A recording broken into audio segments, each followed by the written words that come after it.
Howdy, friends. Welcome back to the channel. It's Tori, and today I am so excited. I've had this live stream scheduled up on my channel for like 2 months now, and I'm very excited that we're actually finally here for the Cold Silver release day. It is officially out. You can officially buy it everywhere, and if you have already purchased it, it should be either on your Kindle or on its way to you if you haven't already gotten it. So, hello everyone in the chat.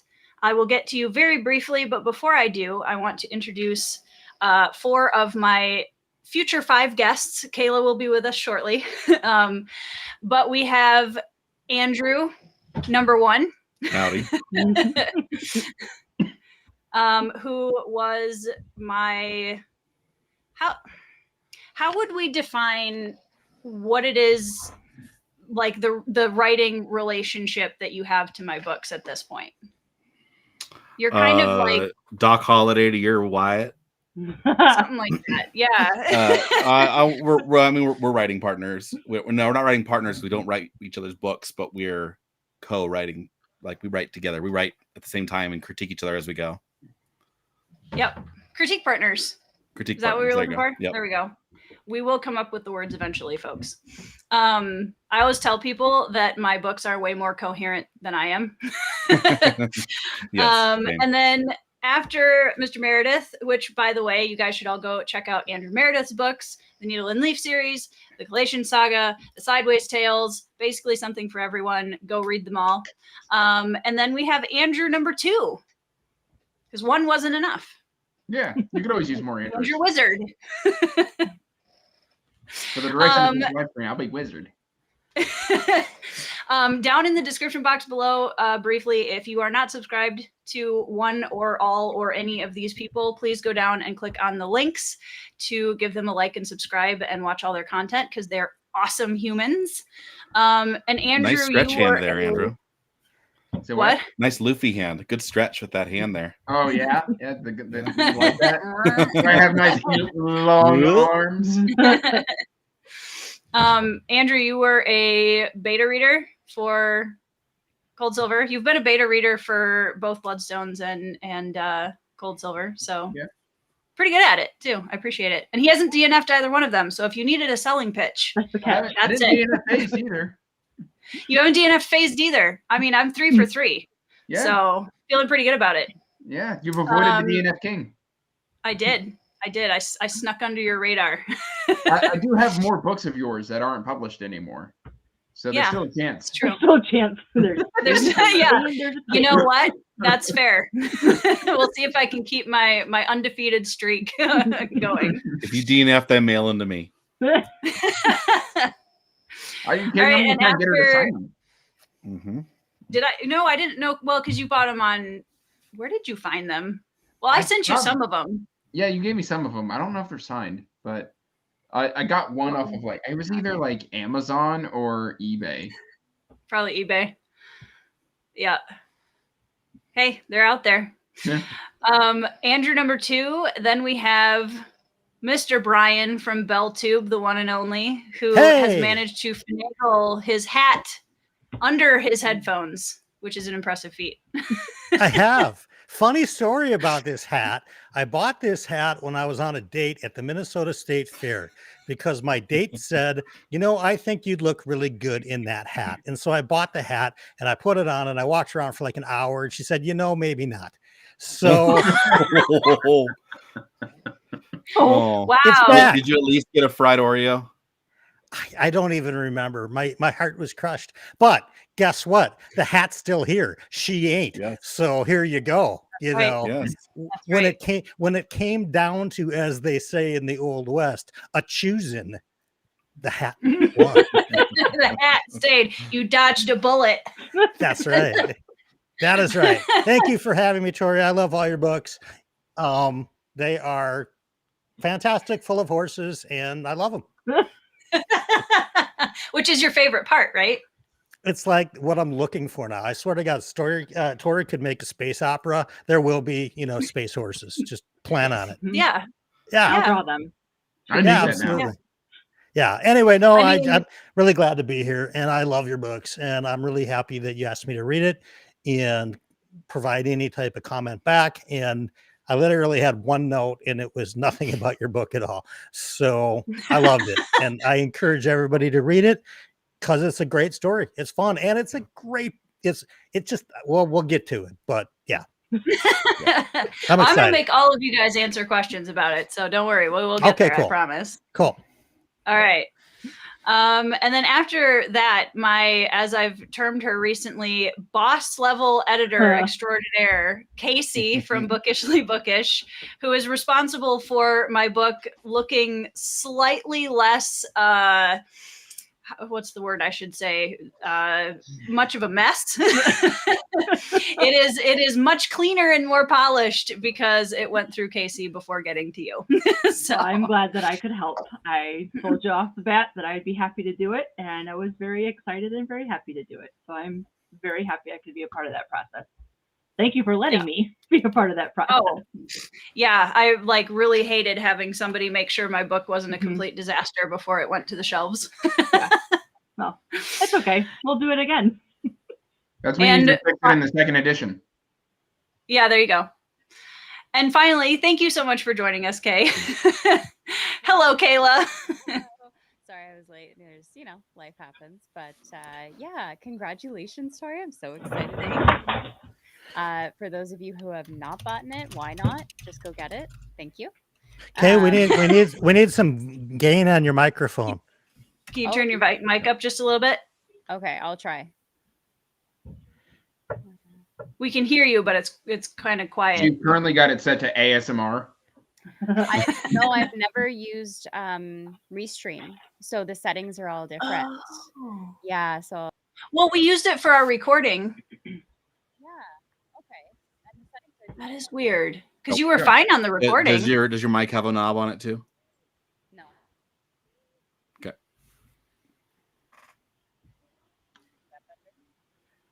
Is it set up? Is your mic set up as your microphone, or is it set up as your laptop or your computer? No, it's set up as the mic. You're getting quieter. Yeah, it's not even come through at all.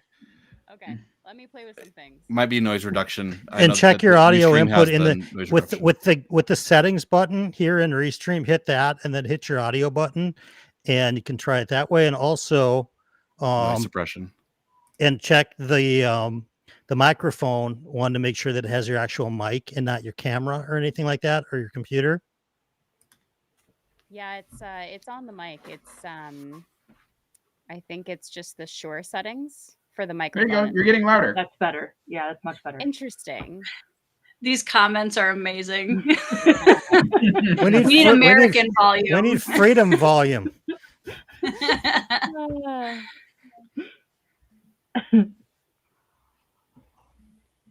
There, is that better?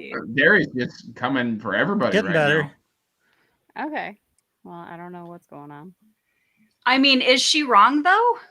I mean, no, she's not, but still. I didn't need more insecurities. I will happily hand off that crown. Thank you. Thank you, Derek. Okay. There we go. There we go. So it was the mic settings itself. It has its own program software, and it defaulted to factory settings for some reason. Love it. Much better. Love that. Yay, technology. So as I was saying, for those of you who have not gone and got the book, go get it. Please read it. It's awesome.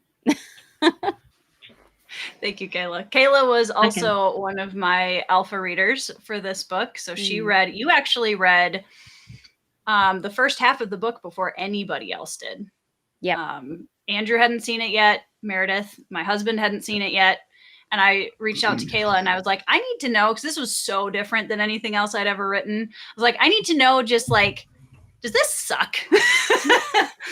And Kayla was very sweet and read the first half of the book and gave me some thoughts on it and just some encouragement to keep me going, which was very much appreciated. So it was an absolute pleasure. And spoiler alert, it did not suck. So you're good. Even then, did not suck. Far less polite volume, much better. Jim got his book today. That's very exciting. Dog with your sandwich while you're outside. A sandwich was sacrificed for this stream. Yeah. I mean, hopefully Worthy. it was worth it. Worthy sacrifice. That's right. Yes. So everybody should go and subscribe to Kayla's channel as well, because she's also down in the description box. I think, were you here when I said that before? If not, everybody subscribe to Kayla anyway. Thank you. Chris wants to know is the volume counterclockwise in Canada?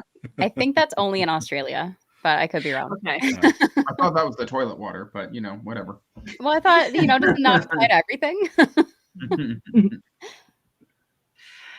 It's true. That is a very American thing. Central All right, let me go- Canada too, though. Yeah, that's true. Saskatchewan and Alberta's got cowboys. Mm. Yeah, my great grandmother grew up in a sod house in Saskatchewan. Yeah. So, yeah. So I One of have my a little favorite bit of musicians Canadian blood trickling down there. Spends his wrangling time up there. Nice. Coulter Wall's always up there cowboying. I'm going to go back and just say hi to everybody at the beginning of the chat before I forget. Hi, hello, traveler. How's it going? And we have the lovely Patricia Meredith in the chat, who also is an amazing writer, and everyone should read her books as well. Yep. Derry is here. I don't think are there any cowboys in, no, there aren't any cowboys in Trisha's books yet. Right? No. I don't think so. There you go, Trisha. You need to write a mystery with some cowboys in it. Yeah, we keep talking about her doing a series here in Colorado, but it's just one more new series to start. Yeah. And hey, if Tori you know hasn't what? put it, it'll Starting be Who new Killed the series. Horse. Everybody's doing it. Right. Thank you, Derry. T, yours has a little bit farther to go, but it will hopefully get to Alaska soon. It's remember on its seeing way. Nico get his, and I ran out to my mailbox to see if I got mine. I had to wait 24 more hours. I was not happy. Yeah, it's almost like Illinois is farther than Iowa. I don't live in Illinois, so Sorry, Indiana. It's all the same over there. Okay, let's see. Sarah Beth, yes, I sent your copy out, I think on Saturday. Yours went out, I believe. Oh, she's going to love it. That's a Sarah Beth kind of book for sure. I'm so excited. I dropped off the last big stack of packages at the post office today. So everybody who bought books prior to yesterday, your books are out. Did you get scolded by the post office? No, so my post office is actually really chill. And I also took like piles over 3 days, so they didn't get the entirety of the pre-order shipment all in one, which helped. But yeah, they're just like, oh, hey, did you have another book come out? I'm like, yeah. Yep. I heard when the mittens dropped theirs, the post office got a little touchy with them. Yeah, I did try to call my post office to give them a heads up, but they never answer their phone. So in my defense, I did try. I live in a very small town, Minnesota area. So They weren't busy anyway. no, it is where the party's at. Hey, Mark, how's it going? Yeah. So Derry, here's the interesting part about that. So Amazon, Brian can attest to this. Amazon really likes to do a lot of weird things when you try to sell stuff on their website. I didn't put it in nonfiction. So somewhere along the line, Amazon was like, you know what this looks like? A nonfiction book.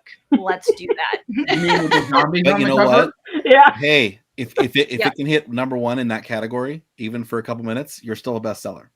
It's right. I'll be a bestseller in nonfiction literature. Yep. It'll be Yep. the best moment of my life. Look at the positives. Yep. It is. Yeah, but And it's then funny we have to talk because- about nonfiction zombies, and that's a little more terrifying.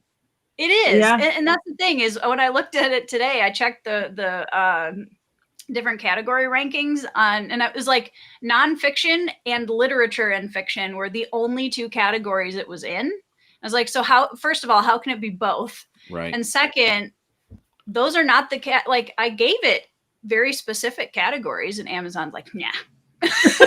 So it's fine.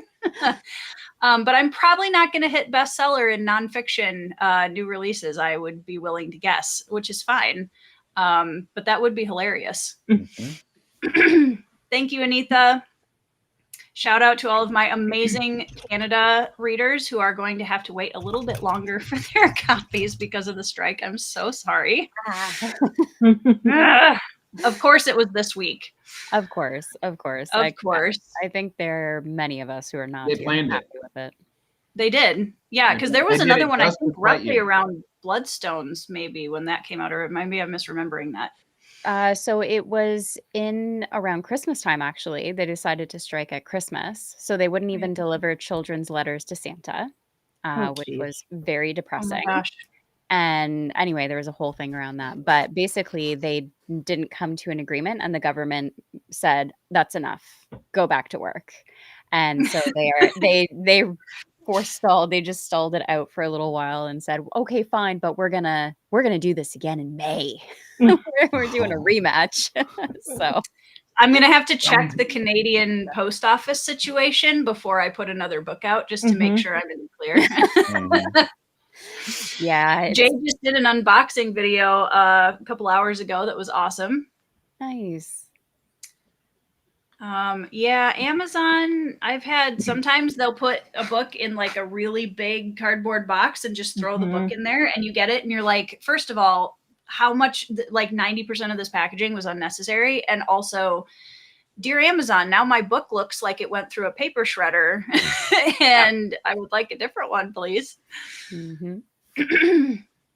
Okay, I'm trying to see. Robert got his over the weekend and read it already. Wow. Oh my Awesome. goodness. Nice. I'm glad you enjoyed it. That's awesome. Don't forget to get a review up. Let's get those numbers. That's right. pumped. Amazon and or Goodreads Yes. is very helpful, even if you hated it. Grifkin, everybody should check out his channel because I did one of my first interviews. There's one on Mike Molman and Rose channel, Bald and Balding, and then I have one on Grifkin's channel from last night that was really fun. And tomorrow I'm going to get to hang out with Kay for a little bit. Cool. Right? That's tomorrow, right? Yes. I think so. I don't know what day we are. Days, I don't know. Hey, Chris, how's it going?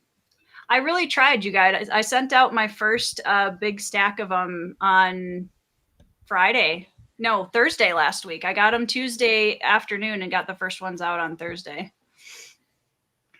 John got his copy today.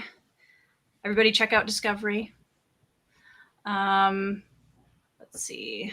Making sure. We were having too much fun backstage. We were all joking around and being goofy. Discovery's right there. There it is. Beautiful. Just We're blue. This is the time for blue books, I guess. Mm-hmm. Blue. Hey, for years I was saying blue, black, and white covers. Mhm. Chef's Yeah. kiss. So good. Mhm. It's almost. I'm sure it's almost as good as that recipe that was included in the box. you just have to Yeah. try it and find out. That was the I super plan on the it. super secret special extra that went out with all the boxes that I didn't tell anybody about. And this was like, I don't know how long ago that was, like probably 2.5, 3 weeks before probably 3 weeks before the launch. I was like, so Kayla, Yeah. do you have any recipes? And how do you feel about me putting a recipe in the box? for reasons, which you'll have to read the book to find out why specifically, but there may be That it's in grams. Yeah. It's called baking. that you use those in baking, Wizard. I don't understand It's measurements. off a little tiny scale. It'll Yep. help greatly. There is a reason for the grams. It's worth it. Using It's worth having a kitchen scale. Google. Yeah. Wizard is here representing the pirates of the world of the territories, which I'm sure they're out there. Listen, before I was wearing a fez. Yeah. Either or. But I mean, I'm sure there are pirates in the world of this story somewhere. So we'll accept it. Hello from my best fan. This is also my mother. Hi, Mom. Mom. Hi, Cafe. Again. What fell? Let's see. Yeah. So shout out to my parents who had a small child who was obsessed with writing and like didn't want to do anything else, including like, math. homework and stuff, and being incredibly supportive of the fact that I loved writing. So that's a big part of why I am still writing. This is a question for our Andrews. Can an Andrew really be defined? No. Well, I mean, manly People is in the have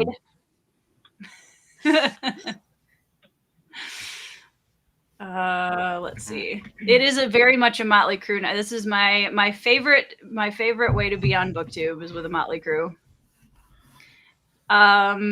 My good friend Christina is in the chat. I've known her since college. We were writing and theater buddies in college. She is also working on a book, everybody. Awesome. Nice. Publish it. Publish it. Yeah. I told her, I was like, if you give anyone else your first interview when you publish your book, I will throw a fit. Hey, K2, what's going on? Marianne's in the chat. Michael's in the chat. Matt's in the chat. It's late over there. Thanks for hanging out with us, Matt. Oh, Matt's already gone. Matt left. Good night, Matt. This is how far back in the chat I am. I'm sorry, guys. No, it's not a toboggan is a sled, Zen. We've had this conversation. It's a sled. It's not a hat. You don't put it on your head. You ride one down a snowy mountain. Yes. Anita says that Kay's cowboy hat is the only authentic one. I would just like to say instructions unclear. I was sent a message saying wear a hat. Who sent you the message? One of Andrew. Yeah. That was my first guess, to be honest. Yeah. So I grabbed the closest hat because I was already late. Hey, it's all good. You're setting a new trend in the territories with that hat. Right. I could be mysterious. Look, you can't see my eyes. Yeah. Yeah. I know. I feel she's ready to drive a John Deere. Doug got his copy today. Last couple of hours. Lots of them are showing up today. That's awesome. Thank you, Zeely. I will get to the bottom of this chat. It's going to happen.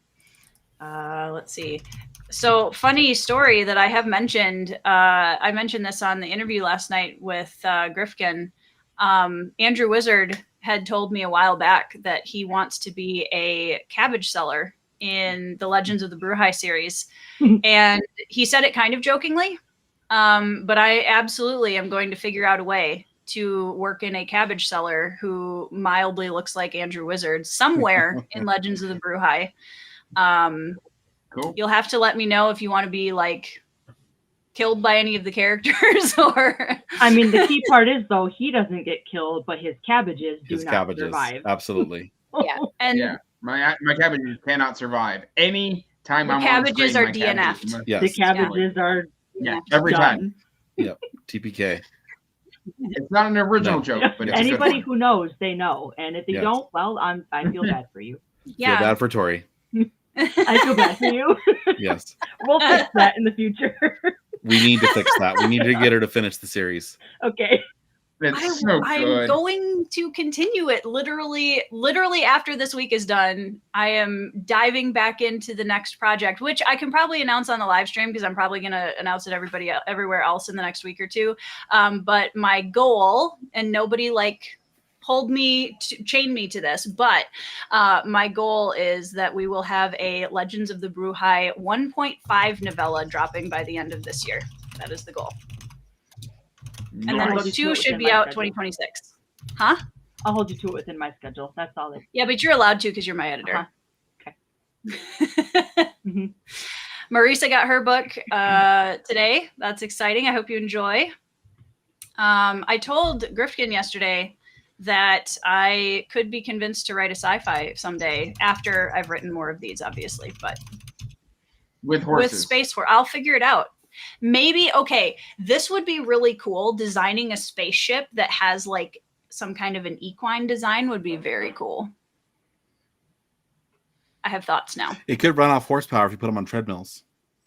There you go. They go down in the cargo hold or in the like engine bay, and it's all just horses running on treadmills. Yeah. I don't. I'm not gonna lie. That's a lumber. Andrew's like DNF. It hasn't even been written yet. DNF. I don't like anything about it. I don't like it here. Do something else with horses. Find alien horses on a planet. Don't do that. Yeah, but then it's just blue people Avatar, Yeah. which like fine. That wouldn't be the worst thing ever either. Chris got his copy today. We are all Firefly fans in this Motley crew, correct? Yes. Yes, Definitely. Kayla. You have my Malcolm Reynolds gun. Yeah, No I knew you underappreciated. were included in that, Wizard. Don't worry.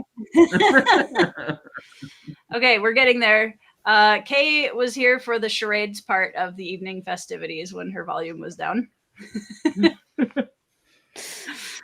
Matt also has a pitch for us. The book does not suck. It rocks. Cool. Perfect. Indeed. Perfect. Very, very mad. I'm gonna start putting my friends' comments as blurbs on my books because I think that would be way funnier and people would actually like engage with it better. Anders would be, I finished it! Exclamation point. Yeah. There is. She's threatening to do I'm not it. threatening. I am planning. It will happen. I'm going to have like, okay, so you know how when people do like multiple editions of their book and then they have all of the like little nice phrases said by other authors and stuff on the inside flap that's like praise for the Legends of the Brewhigh or whatever. I'm literally going to put in there, Andrew's Wizardly Reads did not DNF this book. It's going in there. It's going to happen. Britton recently read Phased and really enjoyed it. Had an awesome review. Cool. It's a good book. Thank you, Ian. Okay, we are getting to the bottom of this chat. We're getting there. Okay. John says they were not loved by their post office. You had bigger packages than I did too, and more of them. So, You know, thanks, Laura. for a company that really doesn't want to go under, the post office needs to stop griping. I know. But the post office isn't a company; it's a service. Still, they're always talking about how they're in the red, and we authors are putting them in the that's black because as hard as people we don't can. understand what the post office is. If my dad is watching right now, he's probably got a lot to say. Not supposed to. He's make money. got a lot to say. He's a There postal was- worker, when so I he's used- like, yep. When I I used to agree. have my fiber arts business and I would send out packages all the time and I would schedule them for pickup on my front porch because I had very small children and getting them in and out of the car to go to the post office was just a nightmare. So I made them come and get it. And They love it. we had a one postal service driver who just my kids started calling him Grumpy Mailman because he would just kind of like look at the house and kind of like sigh and glare at us and then pick up the packages and leave. And it's like, I don't know what you want me to do, dude. I'm sorry. See, here in Indiana, at my old house, one time I picked up the packages because I felt bad because I was selling a lot of books. And I brought them to her and she told me to put them back because she says that they put a pedometer on them and every time they have to get out of the truck, they get a bonus. Oh, yeah. My sister-in-law. She said, you put those back. She was very mad when we moved. I bet.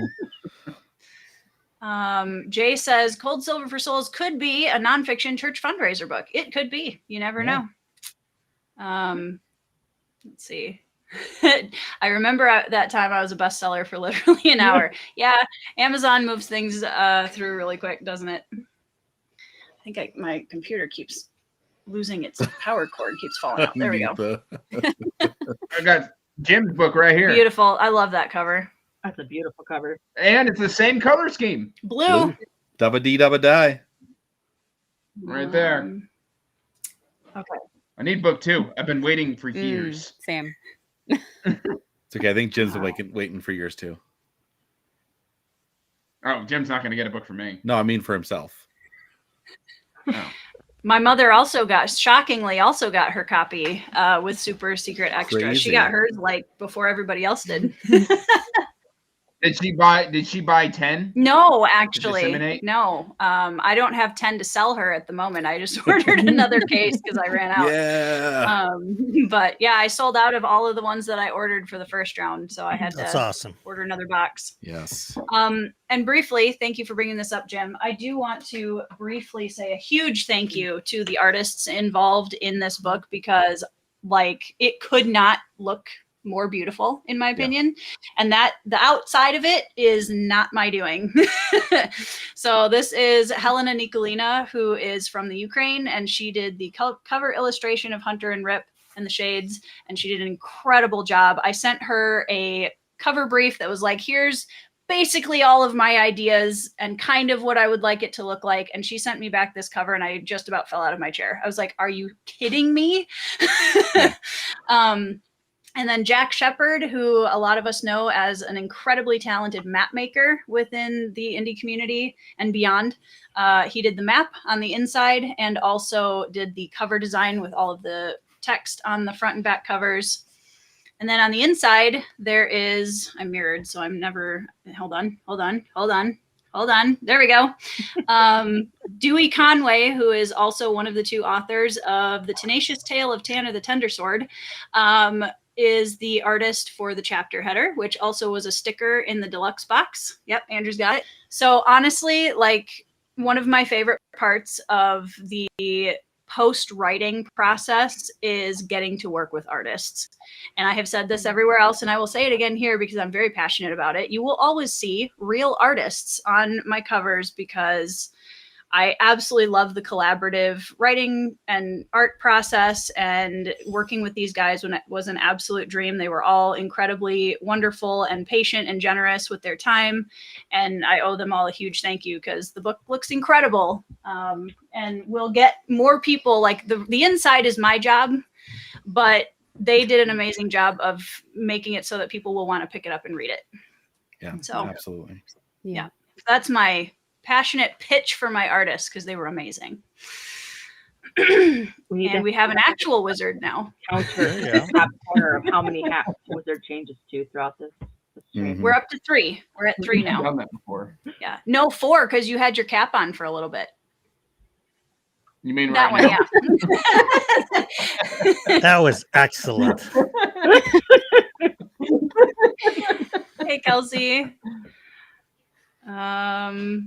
Amy, Mrs. Minton says hello and congratulations. Thank you, Amy. The Mintons are so awesome, you guys. You should definitely go check out their book and their channel because they are a lovely family. Okay, I am almost. Except that Jacob, he's a real stinker. Yeah, Jacob's all right. He didn't like Morningstar, so I don't know Yeah. that we could ever be like really friends, you know? I love Jacob so much. Okay, so Jim brings up a good point, and I have questions for you guys. I came prepared. I have Oh, questions no. for you too. I know Casey's gonna grill me on how well I know my own book later. But I have a question. I wanted to ask each of you a question about the book since you've all read it and were part of the process that specifically touches on something I think is notable about each of you as a reader / reviewer / writer in Andrew's case. So my first question is for Andrew Meredith. And one of the things that I always associate with Andrew, which if you've watched any of my videos that mention his books on my channel, I talk about world building a lot. Because Andrew Meredith is one of the most detailed world building authors I have ever read. And I'm always just amazed at how much All he knows smoke and about mirrors. the world. Yeah, it's pretty convincing. So my question for you is, in Cold Silver, what is your favorite aspect of the world building? So my favorite aspect of the world building is the fact that it is not a fantasy set in a world in a Western setting, but a Western that has a fantasy in it. I see a lot of other fantasy Westerns or wild Westerns that are fantasies, D&D, but with a Westernish setting. And this didn't feel like that at all. It felt much more like something by, Robert Parker or Buntline Special, which is a Weird West by Resnick, more so than being a D&D setting Western. And you did such a good job of playing with the weather in that when it's cold, it's freaking cold. And and and you did a really good job of nuancing, dropping in like, what food are they eating on the road, and can she dance but refuses to? Yes. And so all the little things that says Western without saying, oh, by the way, if you didn't figure out this is a Western, you should know now. It's not, there's nothing like that. It's all very subtle world building, which is my preference anyway. So yes, if you like modern Westerns, I wouldn't say like an old like John Wayne Western, but if you like modern Westerns, then this is it. You know, whether it's 310 to Yuma or Appaloosa, even if nobody else but me likes it, and definitely, yeah. I liked aspects of it. Yeah, just the Viggo Mortensen parts. Yeah. Basically, yeah. I mean, let's be real. That's why you liked it too. That's true. No lie. And to Jim's question, was there anything you want to tack on that was a surprise? It was a surprise. Because I don't want to completely hijack Jim's question. I can go around with everybody's no, not overtly, but that's because I was being given like unreferenced screams, like as you wrote it. I never knew what you were talking about. No context, you were just dropping things, so I was just waiting for those moments to show up, and they did. But it was very, very satisfying. Yeah, so for anybody that wants to know what it's like to be sort of in my very inner circle while I am very like beginning draft of a book, basically whenever I'm in the middle of drafting, Andrew Meredith about every 10 minutes will get a screenshot of like either a paragraph or a couple of lines, and I will like no spoilers freak out about something that he has no context for, and then I'll disappear and go back to writing for a little bit, and then about 20 minutes later he'll get another screenshot. I did a thing. I did a thing. Isn't this cool? And he's always very patient about that. So yeah, it's great fun. I am very much a talk it out, and I have to share with people because I'm a diehard extrovert. And so I'm always like, I can't be in isolation completely while I write. So usually that means that my close friends get constantly bombarded with bits and pieces of whatever I'm working on. Right. Yeah. Bring it on. Yeah, Kay got a bunch of those and, too. And to clarify for what GZ is saying, what I mean by a modern, like the new 310 to Yuma, right? Same with True Grit. They are very, very different movies when you take a John Wayne True Grit versus new modern Western True Grit is very different, and that's more of the aesthetics of Cold Silver for Souls. That's what I've typically told people is, you know, if you take the new 310 to Yuma, you take the new Magnificent Seven, and then throw in Young Guns. Yeah, those three are kind of my trinity of film inspirations for this book in terms of tone and like characters. And there's a lot of characters in this book that are kind of started as nods to characters from those stories. And then I just took it and like put my own spin on it. So, you know, dirty, if you're more dirty. Yeah. Depending on the character. Right. Really quick, Tori, before your next question, Janie was asking if there were going to be any spoilers with any of the questions that you're asking. Oh, great question. Thank you for bringing. Let me see if I. Hi, Janie. Yes. Well, probably not too much, except for the very beginning of the book. And it's more about going to be more about their reading experience and general thoughts than specific spoilers for what happens in the story. So that's my answer to that. Hopefully, and I know some people don't even want that. I'm so sorry, but like you're absolutely welcome to decide how much of a spoiler you want, but we are definitely going to keep it spoiler free in terms of the events that happen in the story, and it'll mostly be general thoughts. You should have the map in the ebook. The headers are in the ebook, and the cover, I mean, it'll be, unless you have a color Kindle, it'll be black and white, but yeah, it's all in there. Yes. Britton's referencing a song that I listened to a lot while I was writing this book. Let's see. I want to make sure I didn't miss any other questions. Chris got some artwork back for his work in progress. That's very exciting. I can't wait for Chris's book, y'all. It's gonna be awesome. Okay, so moving to, Sarah Beth says, really enjoyed short story in the advent of winter and was immersed in the world from the beginning. It was honestly within probably a week or two of finishing that short story that I knew for sure that I wanted to expand it into a book / series, because I just fell in love with writing Hunter so quickly. And she just came off the page so fast and was so much fun. So yeah, I'm very glad for Advent of Winter, because without that project, I probably maybe would have taken a lot longer to stumble on something like this. So big shout out to Dominish Books for putting that all together, and to all the other authors that were involved. It was an awesome anthology. There is an insult in Cold Silver that comes straight out of Young Guns. So you guys will have to see if you can find it. All right, moving on to Mr. Andrew's Wizardly King of the DNF reads. So my question for you, Wizard, is what about Cold Silver kept you reading and invested? Probably the character interactions, especially in the second half of the book. Once Hunter has a motivation to interact with other characters on a more regular basis, there's this kind of reserved warmth. Like it's this warmth that she has for other people, and she doesn't like it. She doesn't want to have it whatsoever. Don't tell me I have a heart. Yeah, right, pretty much. And to see that kind of explored, and then to see that the character that you're kind of introduced in the first half is way more complex, and there's more interpersonal relationships that can be explored throughout the novel and this world.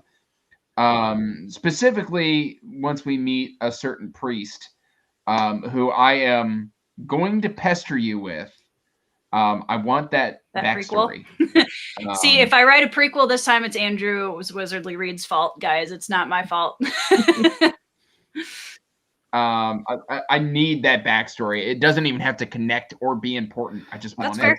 I'll back you play. I'll back you play, Andrew. So much. Same. Yeah, I actually would really enjoy writing from that character's POV. I think he would be a very different character than I've written before, and also open up a lot of interesting themes to explore and in his journey.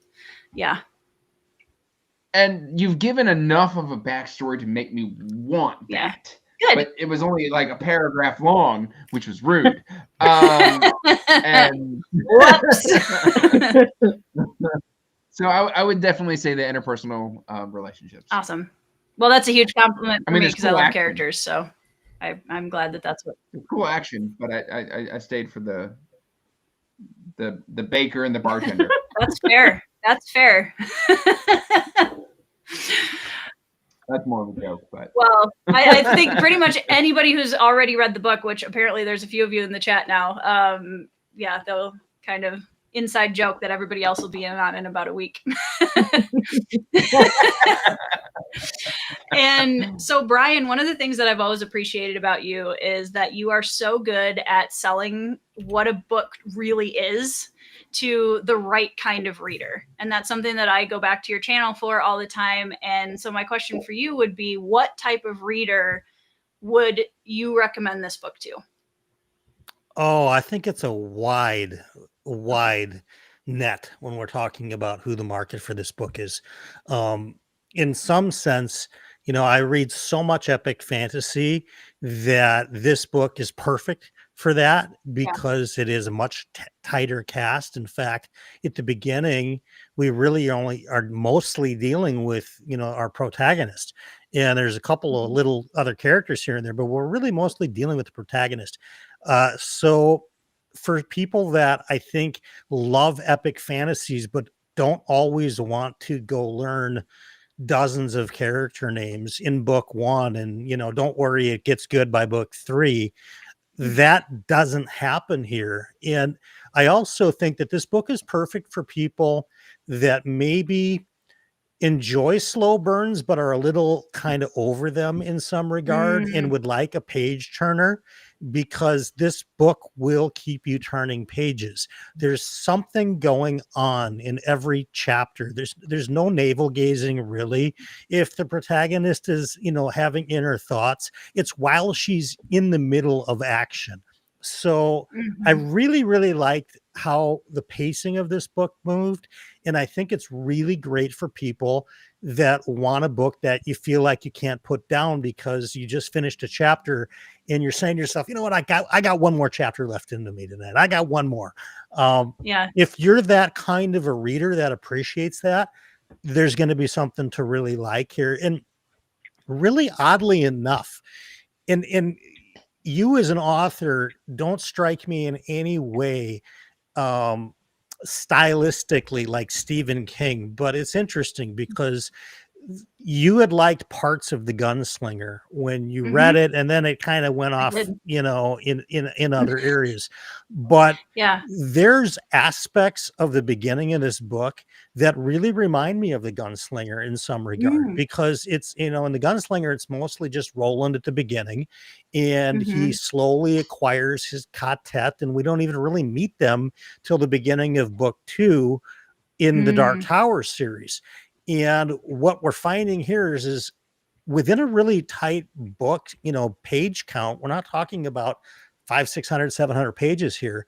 Within a tight book count, you're giving us full characterization of your main character, little tastes of some other characters who come in and out of the book, chapter by chapter. But by the end, you sort of know who they are, and you sort of start to realize, wait a minute, I thought I was reading a standalone book, and it certainly can be read as a standalone book, but you all of a sudden you're like, uh-oh, I need to know about this person, and I need to know about this person. And there's a longing to want to explore, like Andrew said, the characters that aren't the main character, which I think we're going to get at some point from you. And that's awesome. I mean, that's just kind of like the bonus at the, towards the latter half of the book, that we thought we were getting one thing and we're getting that, but also more. And it didn't take 800 pages to do it. And it didn't take a ton of navel gazing, wondering about her place in the world and walking through the desert and all of that stuff. It's just, it turns pages. It's great for people that want also to get some momentum back in their reading. If they feel like, what, I just haven't been really pressing ahead with as much reading as I like, this book will push your momentum into reading more. And for that alone, there's huge value, just because it's going to help your other books too. So that would be my assessment, I think, on who the book is for. Kind of everybody. I mean, unless you just have a real particular thing about Westerns, but even that I would put to the side, because I didn't think I liked Westerns, and Lonesome Dove was my favorite book I read 2 years ago. And I love this book. So give it a shot. It's not 800 pages. You can put that on the inside cover too. That's the Brian blurb. It's not 800. Yeah. See, I told you guys he's good at selling. I can just sit back. Like, you guys are so good. I don't even have to say anything. Thank you, Brian. I really appreciate that. And he survived the horses. Also, I did. He survived all the horse stuff. I did. Yeah. Begrudgingly, a little bit. I did it. See, Ryan, I actually keep waiting for Wizard's hat to be like Gryffindor. Oh, yeah. Over there.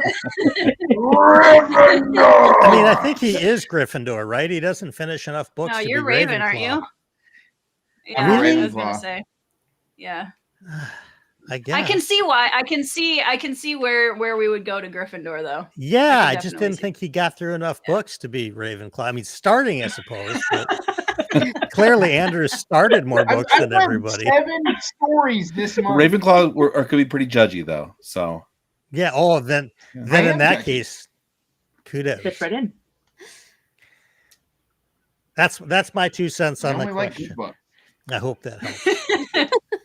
A loving assessment of Ravenclaws from a Slytherin. Yes. Sarah Beth says, the horses have pushed it to the top of my TBR. I love when fellow horse readers read my book because there's so often where authors utilize horses in their novels and they're fine. Like it's fine. But you can always tell when there's somebody that like is a rider and has been around them a lot because there's just a little bit of extra like nerdiness there that's fun to read.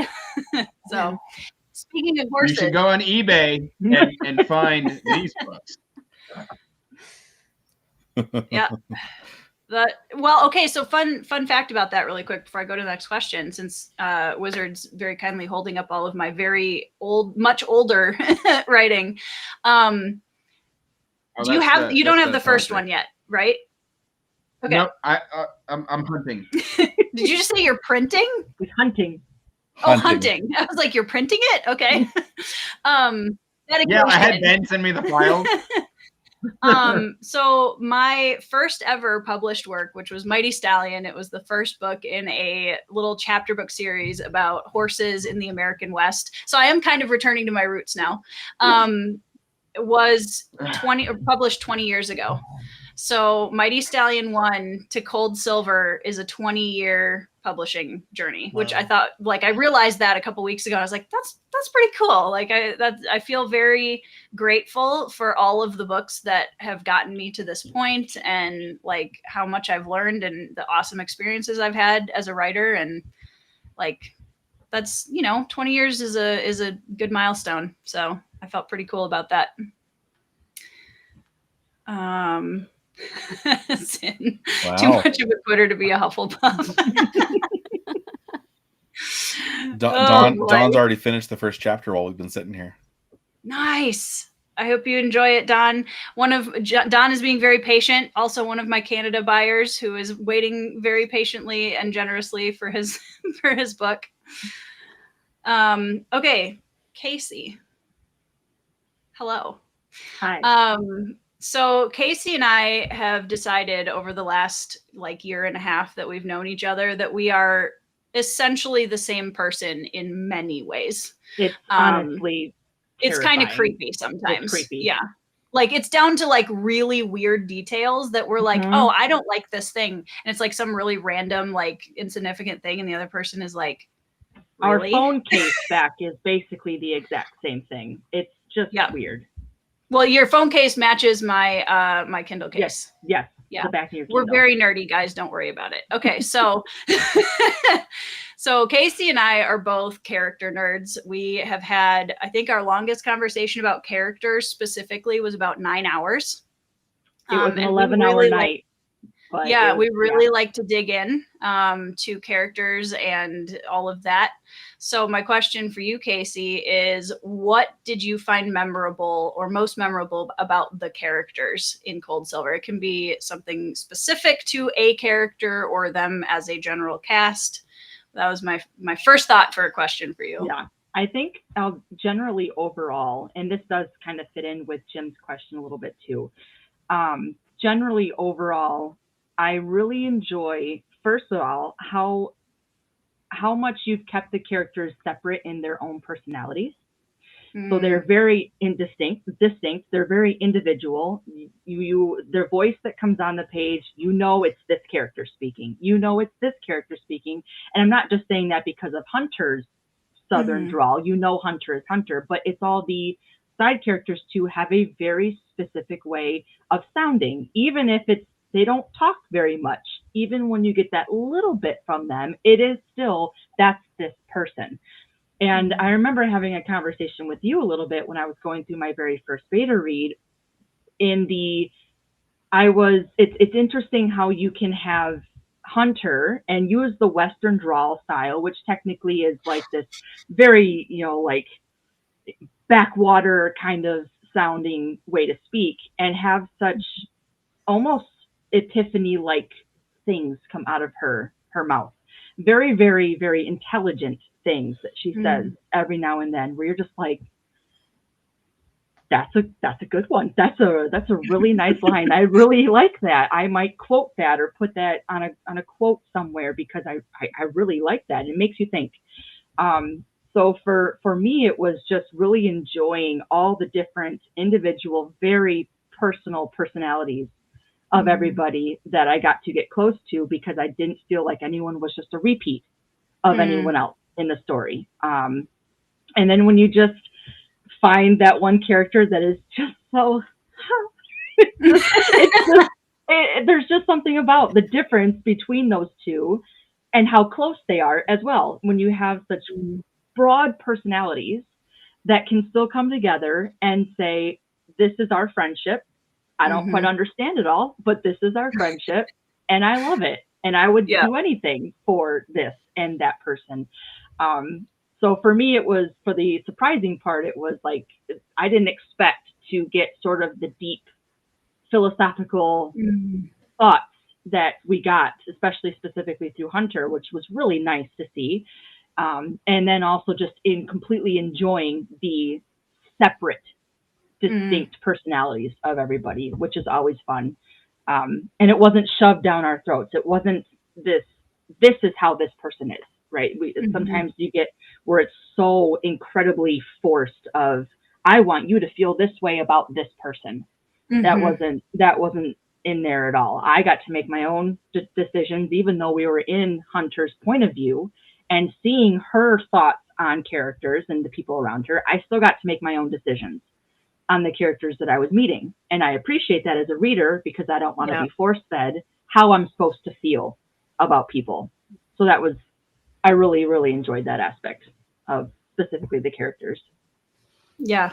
I had fun writing all of them individually too. And I think I'm a big believer in, and, you know, Andrew Meredith and I have talked about this many times, that I do not like a side cast that is full of a bunch of cardboard cutouts, right? Like each of these people has a backstory. Even if we don't ever hear it, they are somebody. They have an entire life outside of Hunter walking into their shop or walking past them on the boardwalk or whatever it is. And that's a big deal for me as I'm designing characters. So like if you walk into the tailor shop, Miss Holloway, this isn't a spoiler, it's just a character in the book. She's the tailor in the town that we start in. And I didn't want it to just be like, oh, and there's somebody behind the counter, right? I want it to be, okay, who is this woman? Because I have the opportunity to have a little fun here, to play in the sandbox, so to speak, and like, you know, make her into a real character who has a kind of vibrant personality that can hopefully interact with hunters and just make it more interesting in general. And I'm always looking at, how do these people contrast with Hunter and how does she feel about that? And you can feel that there's history there, right? We were not told that there's history there. We were not told that, but you can feel it in just the interactions that you had, even the small little quick interactions that there was a very blatant, she understands Hunter's personality. She is not offended by anything Hunter might say. And likewise, and it's just, we know each other because there's history here. We fit here, and we have already fit here way longer than we've ever prior to us getting this story. And that just comes through. She will definitely judge Hunter's hat choice though. Oh, 100%. But she can judge it because she knows Hunter. And that history is already there. Yeah, I think what feeds that feeds to the feeling that it's a movie, in that every one of the characters are like, I've seen them in another movie before.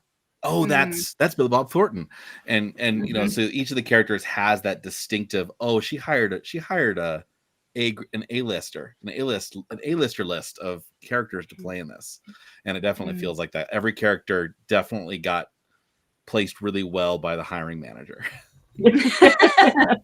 Thanks. Everybody just lines up and I'm like, all right, you're the tailor, you're the grumpy saloon owner in Paradise with a shotgun that is grumpy. I gotta say, like, this, for anybody that hasn't read the story yet, when you meet Gertie, I just want you to know that she was one of the most fun minor characters for me to write. If I'm being totally honest, when you meet her, you'll probably get why.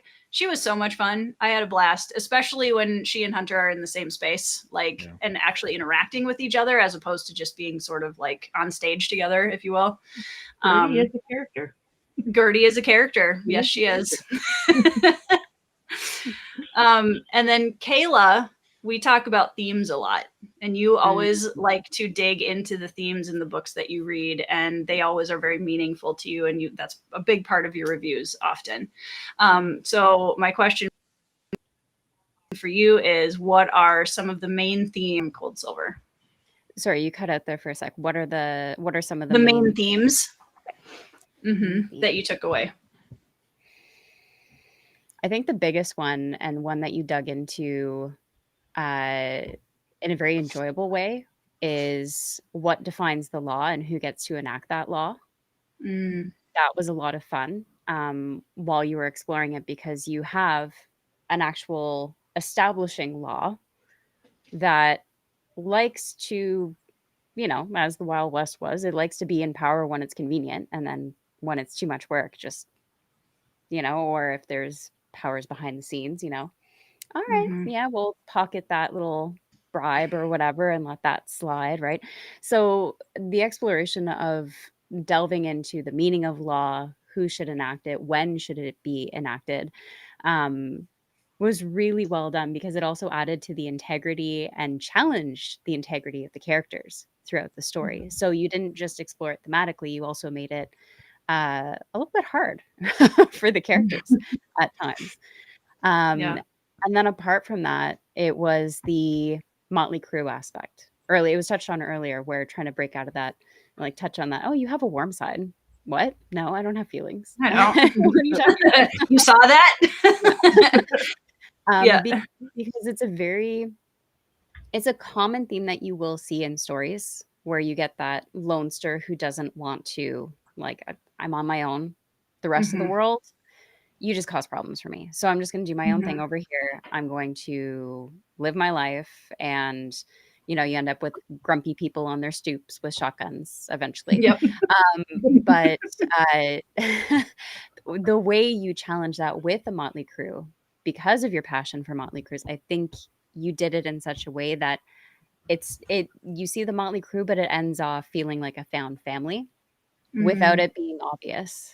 It just, at the end of it, I had to think, was this a motley crew or was it a found family? I'm not sure there was a difference by the time I was done reading. So I think how you explored those themes was interesting, and it added more. It made me think more than I thought it was. This is an episodic read. You're supposed to be reading about a hunter who's a necromancer and going on one last job kind of vibe, but then dang it, there's feels, I have to think, feelings. You challenge the reader with those themes as well. You don't just let them, it's not a plot convenience, it's not inconsistent with your messaging either throughout. It's not just an easy flip read, and yet at the same time it is.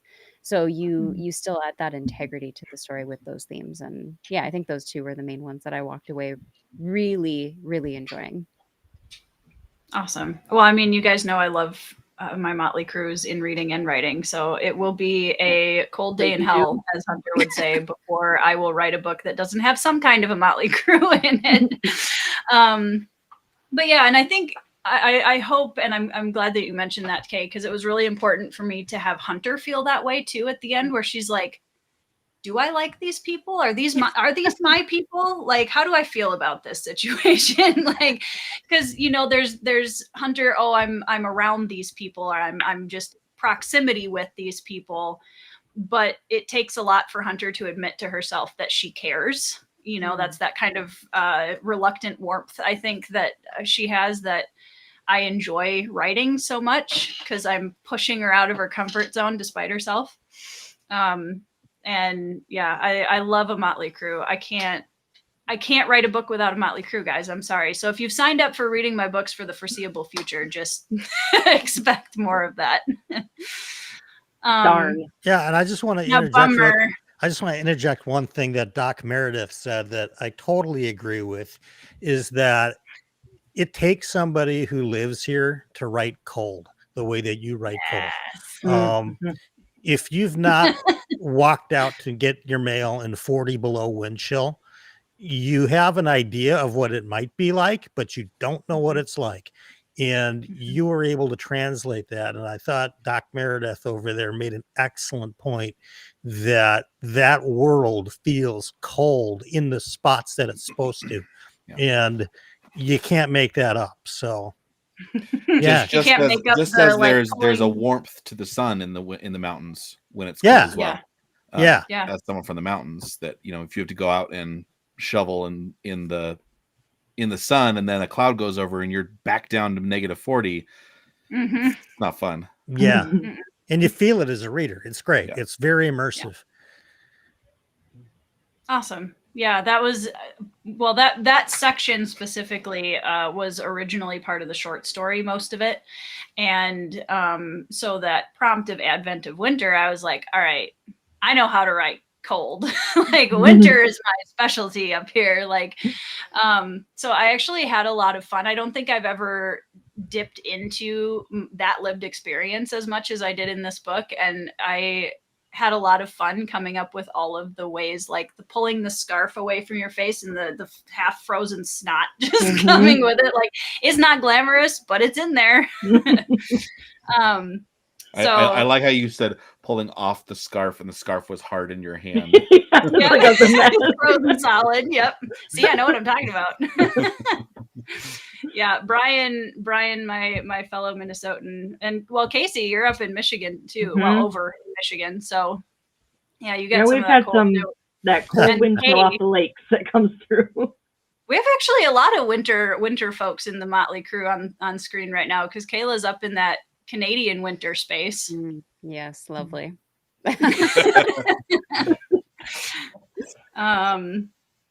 Let's see. I want to make sure, because there were a couple of questions. This is exactly what I try to keep in mind, Trisha, is every single character has their own story, even if I'm not writing it. Okay, this sounds incredibly fun. A new buddy cop fantasy Western for Tori to write, Doc and Wizard, A Tale of Two Andrews. I'm going to make you guys like the sheriff and deputy somewhere. But have it be you can't actually tell who's the sheriff and who's the deputy at any given moment. Yeah. That would be fantastic. It was the worst of times. It was the worst of times. Honestly, Jim, that would be incredible. And the other thing that I would love to see this book as, and I would love to see Phased done this way as there it is, as well, is I would love to see both of these as graphic novels. Because I think that would be a really cool format. Mark says, go ahead, Brian. Well, I was going to say, I'm going to do a video if I ever get off my butt to do more videos, but I'm going to do a video on books that ought to be video games. And this is definitely going to be on the list. It would work quite well for lots of reasons. Yeah. Mark says, assuming you focus a lot on character build, which I like in a book. Yep. I am very much a character-focused reader and writer. I can promise you guys that I will never intentionally sacrifice a character for a plot. I will never do it. I hate that more than anything else. And yeah, my characters are usually the starting point of every story that I write. It starts with a character, and then it just starts to expand from there. Andrew, I have given up on figuring out how I'm supposed to log this count that's happening right now. I'm not sure what I'm supposed to do.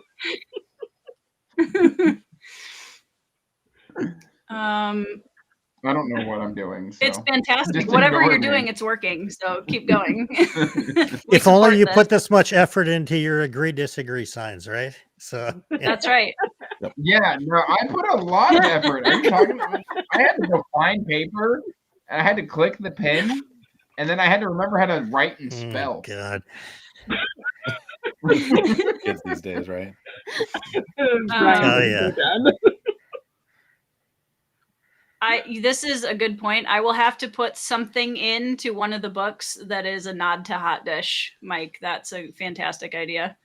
Grifkin says, next on BellTube, forget Rick Thunder, meet Tex Bell Bottoms. There you go. Yeah, Rick Danger. Ooh, that could be. This is a very interesting existential question, Trisha. That is a great question. It depends on if you're talking about in the world or in me writing them. Yeah. But no, Hunter started for writing. Yeah, I knew I wanted to write a necromancer bounty hunter, and then naturally, because she was a necromancer, I was like, well, she probably has some kind of an animated corpse, and why, and that kind of started everything. Andrew's having a crisis back there too. Okay, so I want to make sure that we can get to Casey's questions really quick. So let's do a speed round. Casey has taken a whole bunch of time out of her day to grill me on how well I know this book, which is mildly terrifying in front of a live audience. It'll be fine. So Casey, take it away. Okay. Well, I removed 3 questions because I kind of determined that they're probably too much of, they're not really spoilers, but they probably have a little too much information. Okay. And then I have one other that I'll ask the question, but I'll let you determine if the answer is too much of a spoiler. So, number 1, at the time that the story begins, Okay. Oh, shoot. for how long has Hunter been in Silver City?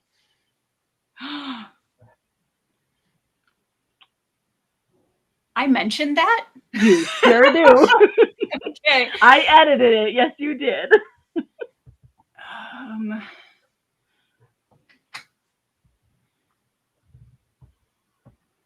I'm going to get this wrong, you guys. This is the first question. We're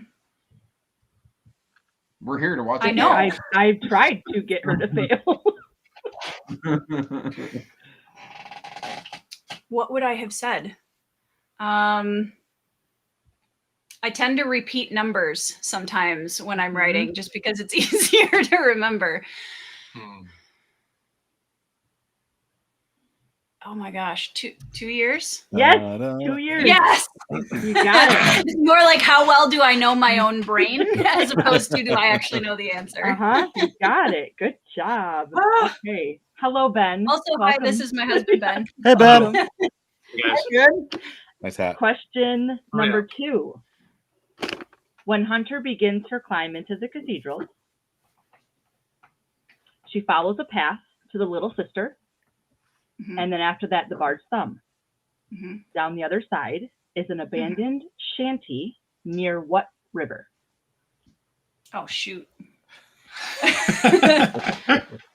Geography. I know, geography questions. Ugh.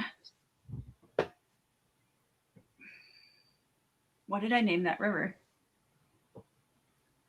I know immediately my brain was like, it's the Hogshead River. That is incorrect. That is the other river. That is the other river. Yep. Oh, what did I call that? Is it the Black River? No. Dang it. You get one more chance. I mean, if one of my screen mates knows the answer and wants to show me up. Anitha says she knows this. Anitha, what do you got? Are you looking at the map right now, Anitha? Because that is something she would do. She'd be like, I know what it is. It's not the Snake River, is it? No. Nope. Oh, what did I name it? Yeah, Anitha's looking at the map. I can't phone a friend with Anitha. I feel like it's a silver something. I know. Would I have used it that many times? It's completely possible. Is it? It's not Silver River. No, it's not. No. I don't know. What is it? The Mule River. Of course it is. Of course it is. Yep, the Mule River. That's 100% what Pastori would have named it. And I was going to go Horse River, but I'm going to say I was very close. You would have gotten I was. That's actually not on the map. Saddle Buckle River. Yeah. You would have gotten a half point. I would have awarded you a half point. So this next one, I'm going to ask the question, but Toria, I will let you determine whether or not you want to answer it or not. Okay. This has 2 parts. You get a bonus point at the end. I'll explain.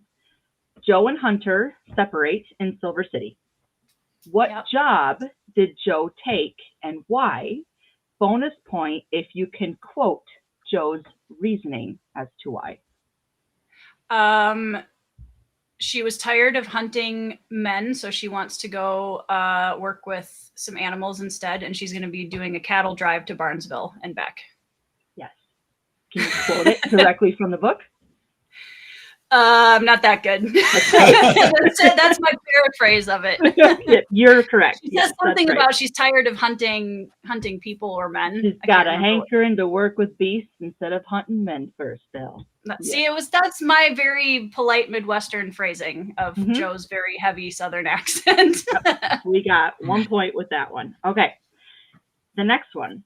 I'm sure you'll get this one because I feel like this is going to tie in with the history that we've been hinted at within the story, but we'll see. Okay.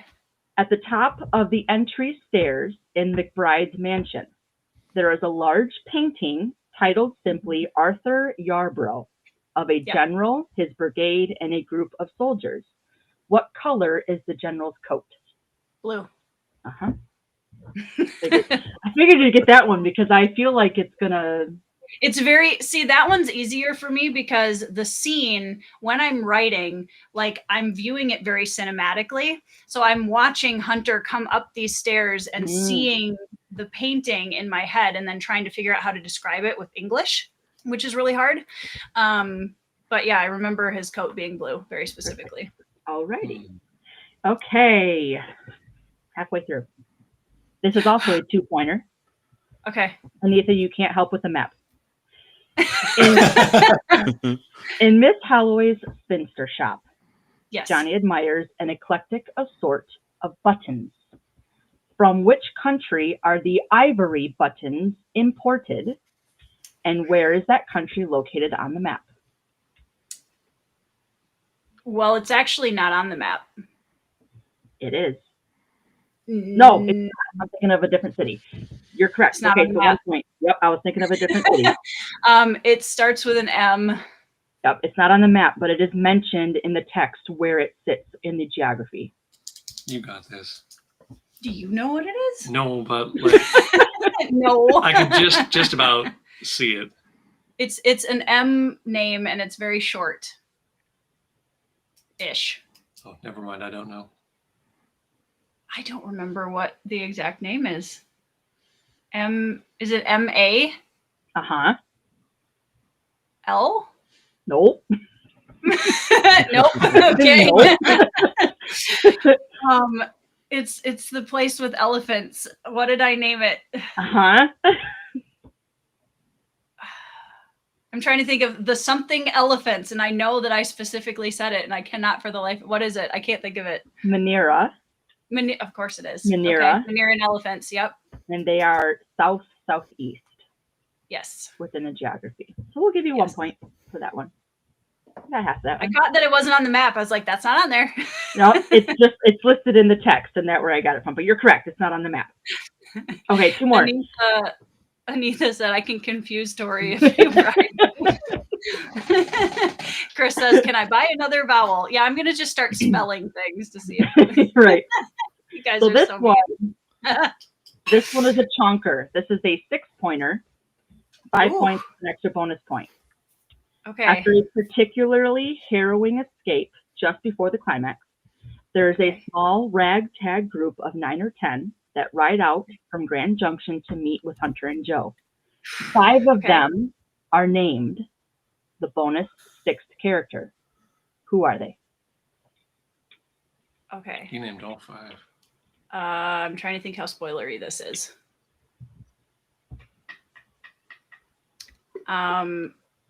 Is that too spoilery?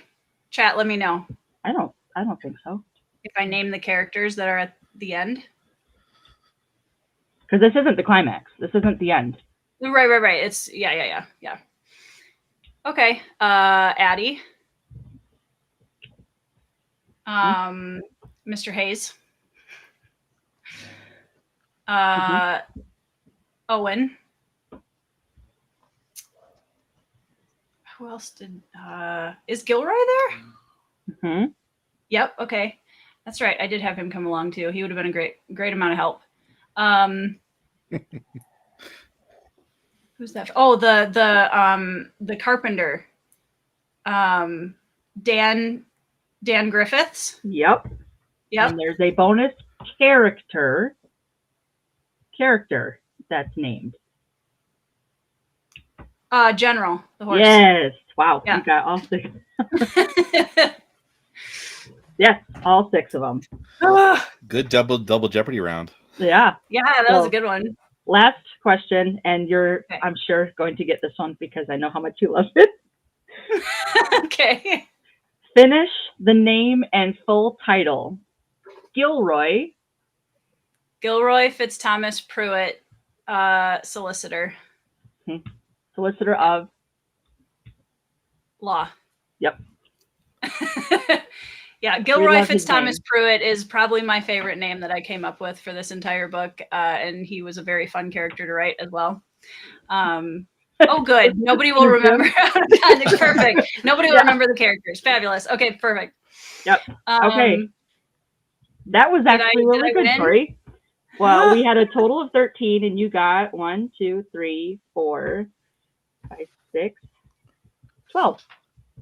Nice. That's Okay. pretty Total incredible. of That's for sure. Yeah. Dang it, the Mule River. I'm gonna have to change the name now. I'm gonna have to contact Jack and be like, we have to change the map. Can't remember this river name. It's all right. I'm your continuity, so we've got it down. We're fine. That's right. You guys, I'm not even gonna lie, like Casey's continuity help, and because that is something I do struggle with sometimes, depending on what it is. Not so much with like characters and personalities and like the backstory of the characters, but with stuff like the rivers and just like general details like that. Casey's like, so just double check that. Like, That invaluable. was said here, and you just contradicted it. Yeah. That's why you're paid I the think big Jacob bucks. got his too. Yeah. Awesome. Yes, I wrap and sign and package every book because You rap so I'm over a every single book. Can you drop some bars? Never bars dropped. It's actually blesses them. I bless them. But you bless them. Rap. Oh yeah, You hovered silver bullets over it while you. that's yeah. right. Yeah, yeah. A little bit of sage, you know. A little bit of incense. sage, yeah, sprinkled through the box. Yeah, send some of Addie's charm out with it. Mhm. Yep. All right. So the other game, first of all, thank you, Casey, for doing all of the work to come up with that stuff. And the other game that I came up with for everybody is a very general reader game that you guys can play in the chat as well. And I need everybody's agree and disagree. Kayla, did you see my message about that? I did. I was putting them up. Oh my gosh. Kayla wins. I obviously put the most effort. He just holds up these like perfectly printed. I'm Did you guys winning. not notice I cut these up while you guys Nope. were talking right as you ended me? No. I would just like to go on the record that I'm no slouch with this, and they will come when they come. Oh, Oh, we have. Hey. There hasn't been a reveal yet. Okay, all right. I love the dedication, Right. you guys. And this is sort of And my Wizard, wheelhouse, thank you for right? being I mean, here. come on. I am proud in my mediocrity. Good for you, Andrew. See, you didn't bring one though, so if we I don't did have the not. same answer, Oh, it's true. there will be marital strife. Ben, Well, make just your own. quick whip one out, right? Yeah. Yeah, go grab some paper and yeah, it'll be fine. All right. Believe in you, Ben. Believe in you. So these are general reader questions, some specific to fantasy, some not. And again, chat, you can type your answers in the chat with us as well. I agree, Jim. Kay is the Canadian perfection poster child over there. Agreed. I don't know. I don't know about that, but thank you. Really quickly, fun fact about this, Grifkin. So Torrey Hunter, growing up, was my favorite baseball player. I watched the Twins with my dad all the time. And yes, partially it was because his name, because I thought it was so cool that somebody else had the same name as me, almost. And I actually have a 48 Torrey Hunter jersey in my closet right now. And also because he is an incredible center fielder. So, yes. Go sports ball. I'd say no, only because Christopher Navo told me her real name is Veronica. So yeah. That's right. And only Chris Navo knew that, and he spilled the beans. Mm-hmm. Yeah, no, I knew that. It was a secret. You did not know that. But I loved Veronica Hunter. She was a great outfielder. I really missed my chance. I was this close to signing the Cold Silver paperback for Chris, Veronica Tekken. I should have done it. It would have been one of a kind. Okay. Derry says hi, Ben. Hi, Derry. All right. So the first question. This one's gonna be very polarizing, I'm sure. Okay, we're gonna start off strong. Dragons are overrated. Oh boy. I give you both. I'm saying disagree. No.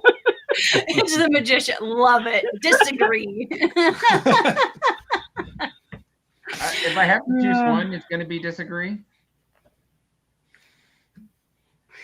I don't know. Are my lettering backwards? Yeah, mine is too. Yeah, you're mirrored right now. How do I unmirror?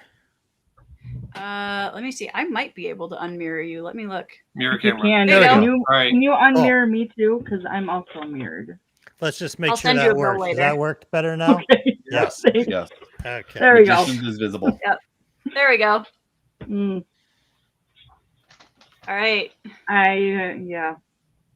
That's so we have that's an answer two- that hurts though. It does. Two disagree and 4 agree. Majority rules. I'm just kidding. So from our 2 disagree, brief answer on why you answered disagree. Brian? Because Ascendant changed my Andrew. mind. Because you changed your mind. Ascendant changed my mind. Ah, nice. Mm. Ascendant by Michael R. Miller, which I have down here behind another stack of books, of course. I'm waiting on my Broken Binding edition. So, yeah. This That's one? a pretty book. So pretty. Yeah. That one changed my mind. Yeah, I will say, shout out to Michael R. Miller for writing an incredibly interesting bond between dragon and rider, because that's one of the things I always dislike about dragon books is it's like, why are they bonded? Like, what is the dragon getting out of it? This doesn't make any sense. And Michael R. Miller, I think, has a really good magical explanation for that. So Yeah, my disagreement was only because while sometimes there's too many dragons in too many books, they're really the quintessential fantasy creature, That's true. at least for me. So I If can't we're say talking that. the Rainwild Chronicles, I would agree. I can't say, yeah, there you go. I can't say, well, they started as serpents. So, oh, there's spoiler for book 13 in the Realm of the Elderlings. Anyway, but no, it's the quintessential fantasy creature. Can't be overrated.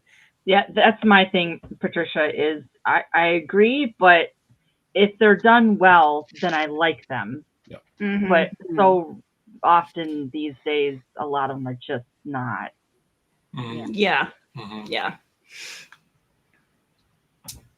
Oh, that's not what I wanted. There we go. Doug says dragons are rarely done well, but Pern dragons are great, and shifting dragon spellcasters are great. Nice. Whoa. Yeah, I will I've read say both of there are those. there are some pretty cool dragons in Malazan. I will say Brian knows what I'm talking about. Yeah. Yeah. Well, Andrew, you've read that far too, right? And Kayla, you have too. What am I talking about? Yeah, you guys know what I'm talking about. Anybody else have anything to add, or shall we move to the next question? I'm just I going am to throw in fact not Mercedes wrong, Lackey's Anika. You are throws wrong. dragons well, and I will always praise Mercedes Lackey, and I know Derry will too, so she'll back me up. We need our hype people in the comments. Mhm. All right. Okay, this is one of my favorite ones that I put down. A revenge arc is better than a redemption arc.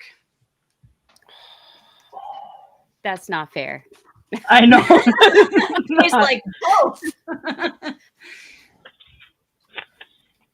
Mm. This is tough. Oh, Brian Okay, standing having to alone try on his this. island. I should have brought like a panic button. Oh, Kayla's answer is panic. So we have one agree. This actually surprises me. One agree and 5 disagrees. Brian, what do you like about a revenge arc? Oh, it's just because we all have our own ability in our lives to have our own redemption arcs, and those are great. But in fiction, we're never really, I mean, in our real lives, we're really never going to have a revenge arc, even though we kind of sometimes want them. It doesn't work out that way. But in fiction, a good revenge story, Count of Monte Cristo, Sandman, Slim, these are great revenge stories that I find if they're done well, they're done far less often than redemption stories. And so it's just it's a fantasy meal that I don't get that much. And so that's why I'm going for that one. That's fair. That's a really good explanation, honestly. Valid. It was no, emphatically. For me, I think it's oftentimes, and this kind of actually agrees with what you were saying, Brian, like I feel like revenge arcs so often are written in a way where they feel very one note. Like we have an angry character and they're just an angry character and they're just an angry character, you know, and that's like the whole point of the revenge arc. And so I would agree with you that when it's a really well written, my favorite would be a revenge arc that also has some aspects of redemption in it. That would be very interesting, where it's like kind of a meld of both. It's very easy to write a tropey basic revenge arc. Why are we to write a good one? What's that? to write a really good one that either ends with a redemption or even worse ends with a really good disillusion by the main character is more satisfying. It's not more satisfying. It's just better written, because satisfying is easy to write because it's just, you know, they win. But a really good revenge is awesome, right? Because they don't end up feeling like they built up in their brain that they would long before they started the revenge path, and it was just a thought in their head. They never quite end up thinking that the result was what they had wanted for. So I think a well written, and I think Doug said this a little bit above. Let me scroll back up here. He had a really good comment. Where did that go? Doug always has really good comments. He does. Doug and I actually have had a really awesome, during the last readathon over at Keymark, had a really good historical fiction conversation that was really fun. A good arc of either type beats a mediocre arc of the other type. Neither is inherently better. Valid. Yeah, definitely 100%. Agree. Both of those can be really poorly written. One of my biggest pet peeves about a redemption arc is when, again, it's that sacrifice the character for the plot, right? It just sort of happens and you're like, but wait, that's so unsatisfying. There was no like actual resolution. It's just, oh, well, we needed this redemption arc to show up here. So yeah, I totally agree with that. All right. The next one is trilogies are better than longer series. Oh. Agree.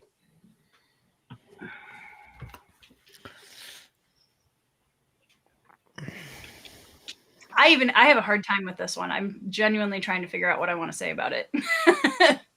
I find myself disagreeing more often because the more trilogies I read recently, the less satisfying I find them.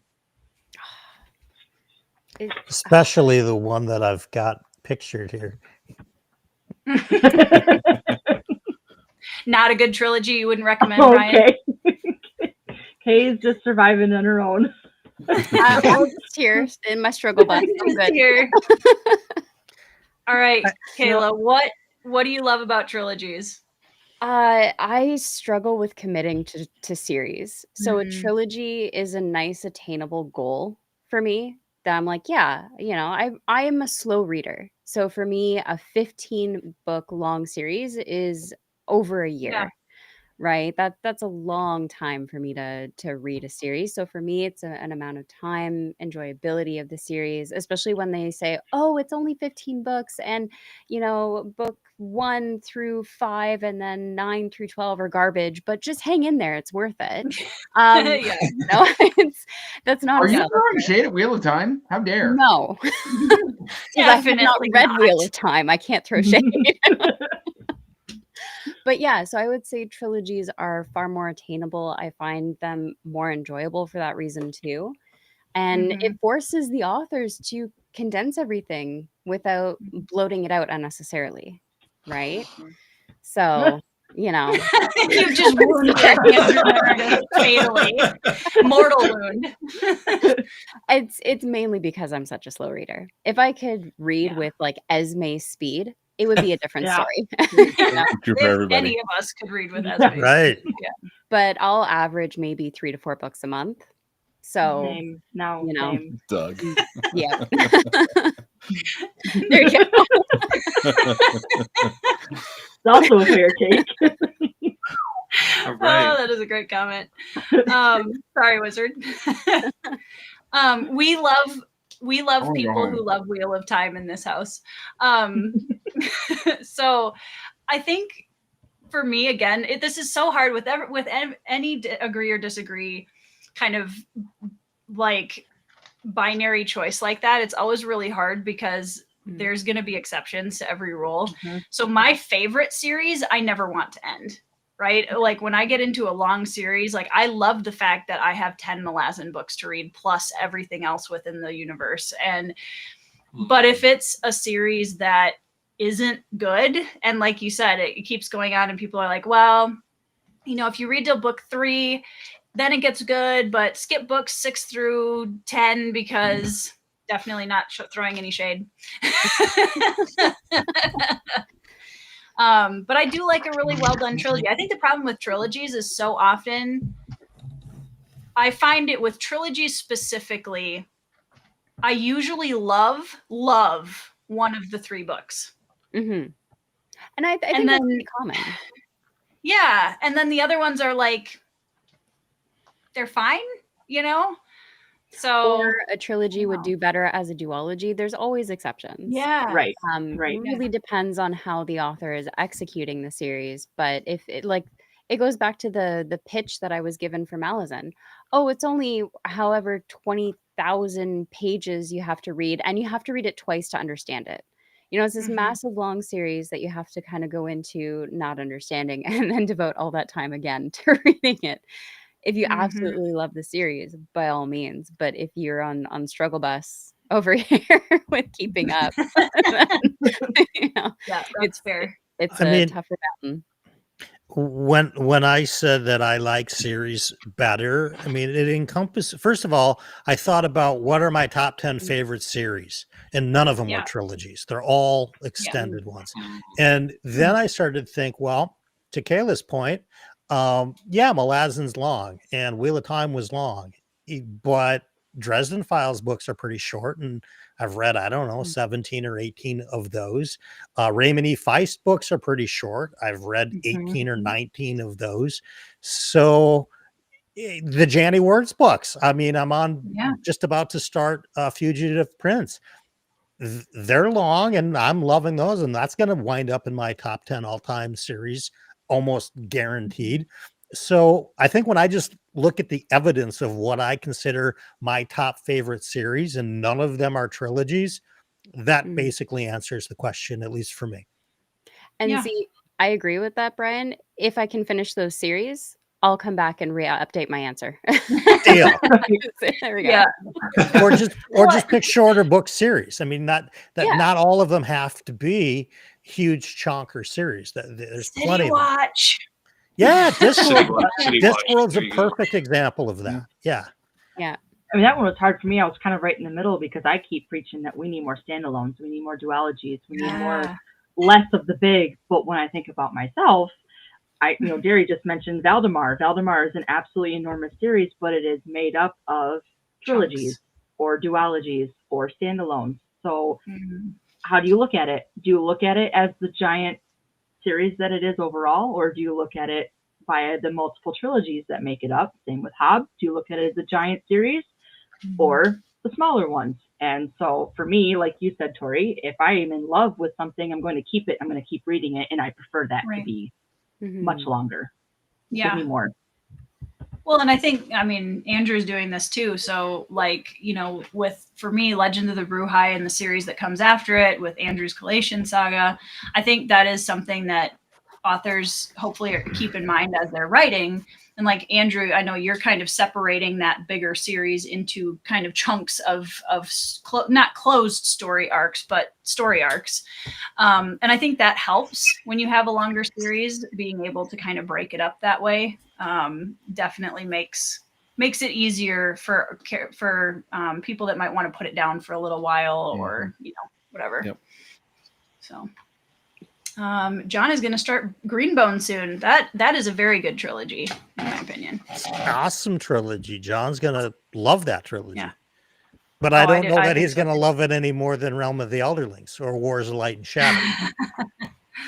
And I know that man's taste pretty good. Pretty well at this point. Yeah. Okay. The next one is a subpar book can be saved by a great ending.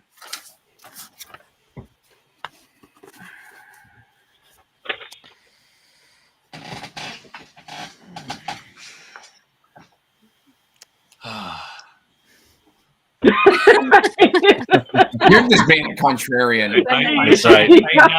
Bring your receipts. Yeah. Bring your receipts. All right, Brett, you and Ben are in the corner over here. You got to explain. I feel like there's got to be one, and now I got to think of it.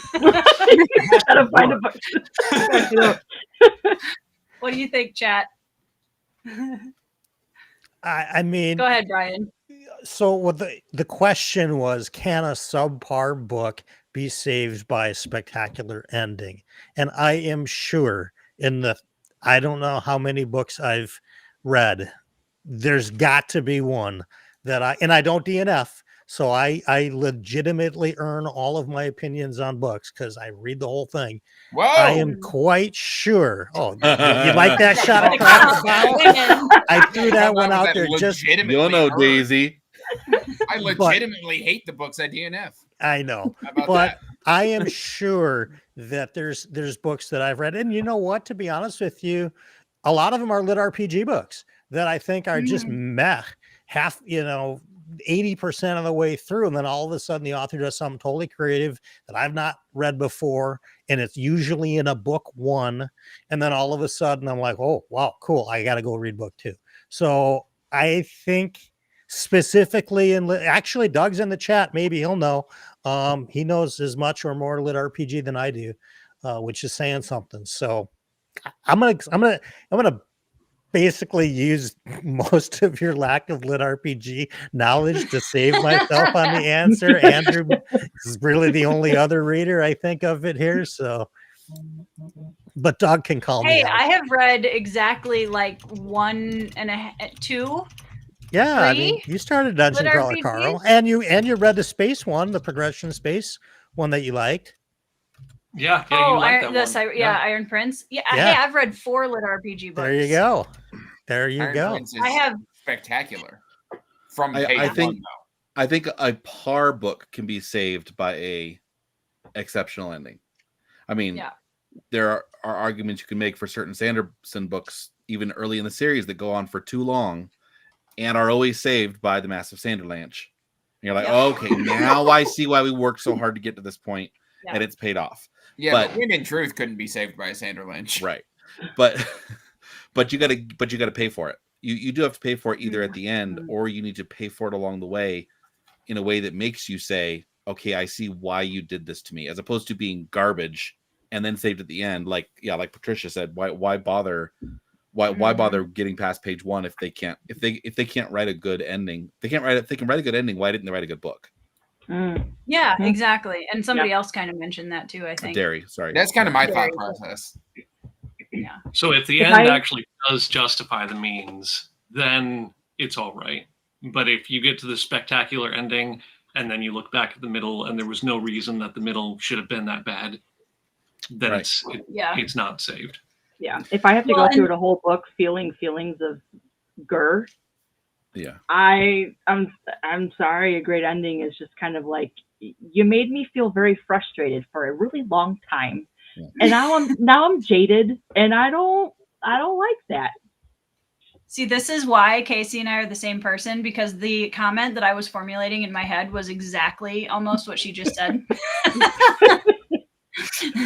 I can think of one right off Um, the top of my head. I thought of another one. The worm Ouroboros.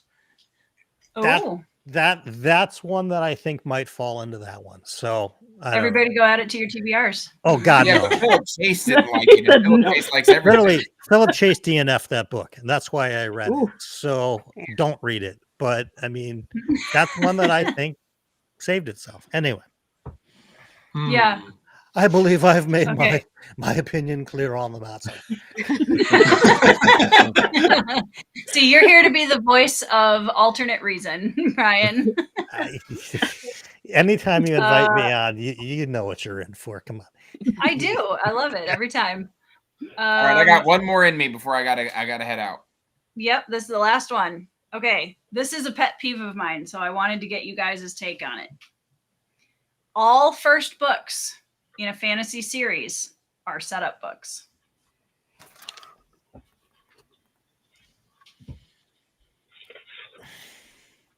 I need my panic button back. Oh, hold on. I mean, all's a strong word. Could you say It is. most? Every single one. I mean, if you really want to. I mean, that's kind of the question itself is kind of misleading. I know what you intend by setup book, but by nature, you have to set up characters and world. Or you could say introduce them. She knows what she did. I know what I did.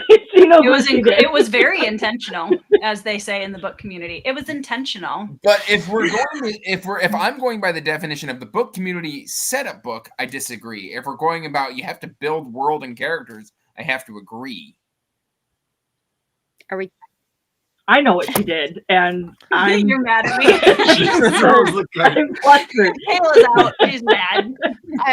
Well, because I can think of kind of one exception in a way, and I might be wrong on it, but Malazan. There's no clue. Like there's Do you know what's funny about that though is because I was thinking of Malazan when I made the question, and yes, he completely drops you right smack in the middle of everything with no hand holding. And also Erickson himself has said that Gardens of the Moon is basically a prologue to the rest of the series. Can I throw Well, these? his prologue is too long. Yeah, just to rip Yeah. them up now. It's the last question, anyways. This is actually a decent point, Zen. Yeah. Kind of. See, where I come from, and I'm sure this is why Andrew Meredith was hesitating too. As a writer, like, just like what John said, how can it not be? Mm. And this is something that always bugs me when people talk about setup books in reviews. Like, they're so disappointed that the book was just setting up the world. Usually it's a little bit more than that, first of all. But also, it's like, well, but did it do a good job of that? Because that's kind of one of the main goals of a first book. Mm-hmm. So it always confuses me when people talk about it like that's a negative in and of itself. Mm-hmm. Well, I'm going to argue that when a first book is written as the standalone, then it's not a setup book. That does not mean it doesn't then become a setup book, because from the information in book one, the rest of the series can be written because it was set up, and from there you can go back in and figure out what you need to treat as foreshadowing for future books. But if the book was written like, and I think that's a great example for Mistborn, right? Is Mistborn reads so well as a standalone that if all you read is Mistborn, if all you read is whatever the last one, Final Empire, all you read is that, and that's all you read, you're good. You're not going to be disappointed. Yeah. Daughter of the Forest is another example of that. If you just read that single solid book, you're good. Or you could read the next 4, I think, maybe even 5 in the series. Right. Also, shout out to Andrew Meredith's writing. Anitha says, "Here's a blurb for your book, Andrew. It's more than a setup book." That's great. Well, It guys, is we've set up. been, I need my office. Bryce is not, but yeah. we've been going for almost 2 hours, and I want to be respectful of my guest time. But I want to first of all say a huge thank you to all 5 of you for joining. Well, 6 of you. Thank you, dear. For joining me on screen and just being genuinely amazing people. And I am truly blessed and grateful to have each one of you in my life and on this journey with me, because you guys are the first and foremost reason why I love writing. And the second ripple out from that is all of the amazing people who share my posts, comment encouragement, watch my videos, buy the books, read the books, review the books, talk about the books. And genuinely, if you do nothing but like a comment or leave a view or anything, it is incredibly helpful, and I appreciate it so much. Grifkin says, "Clean up on Isle Wizard." My floor is covered in confetti now. I bet. But Cold Silver for Souls is officially out in the world and available on Amazon in ebook and paperback. And you can also order signed paperbacks or deluxe box editions with all sorts of goodies from my website, toritekkin.com/shop. And yeah, thank you guys so much for being here and for supporting my writing every time. It is truly a pleasure to write books that you all are reading. So thank you. Please let me say too, there's already 15 reviews on there for the book, and there are 45 people in chat. So those who are in the chat alone, not just those who are going to watch this later on, please go and drop a review. Let's pop it over 50 as quick as we can. Head it towards 100. Let's go. Yeah, Totally thank you. agree. Yeah, I mean, the reviews are truly the best thing that you can do to help indie authors, because it gets us into a completely different league when it comes to the algorithm on every website. You can copy paste your Goodreads onto Amazon and vice versa. So that's is super helpful. That's what I try to do. I'm actually backlogged. I need to go and do that for a bunch of books. but huge thank you. You guys are amazing. And thank you for all of the work you all put into this book, because I appreciate it. So chat, y'all are awesome. Peace out. It was mighty fine to see you all here this evening. Thank you, Tori. Yeah. We'll see you guys later. Bye. Bye, everybody. Oh, my brim's on the back. Here, y'all.